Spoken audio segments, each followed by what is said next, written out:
Welcome back to పద్దు express. చూసారా ఎంత డెకరేషన్ ఎంత బాగుందో అసలు పెళ్ళిలో. ఇది ఎక్కడ అనుకుంటున్నారా, మా వారి ఫ్రెండ్ కొడుకు పెళ్ళండి. నేను డెకరేషన్ కోసమే మీకు ఇది చూపించాలని డెకరేషన్ ఎంత బాగా చేశారో చూడండి. చాలా చాలా గ్రాండ్గా, చాలా టెంపుల్ లాగా డెకరేషన్. అది చూడండి, గోపురం అంతా కూడా. లోపల మళ్ళీ విగ్రహం కూడా ఉంది, వెంకటేశ్వర స్వామిది. అది మరి టెంపులా లేకపోతే సెట్టింగా అనేది కూడా నాకు అర్థం కాలేదనమాట. ఇటువైపు లక్ష్మీదేవిది ఉంది. ఇంకా చాలా చూడండి ఎంత బాగుందో డెకరేషన్. అసలు జనం కూడా అక్కడ వెయిట్ చేస్తూ ఉన్నారనమాట, వెళ్ళి అక్షంతలు వేసి ఆశీర్వదించడానికి. ఒక పక్క బ్యాండ్ వాళ్ళు ఉన్నారు. పెళ్ళిలో బ్యాండ్ వాళ్ళు మామూలే కదా.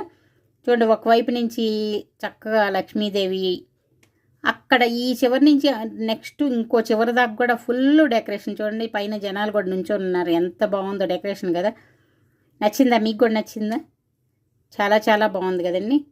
ఇక్కడ మావారి వాళ్ళ ప్రిన్సిపల్, కాలేజీలో చదివేటప్పుడు ప్రిన్సిపల్ అంటండి. మావారు గుర్తుపట్టలేదు, కానీ ఆయనే పాపం బాగా గుర్తుపట్టి వచ్చి పలకరించారు.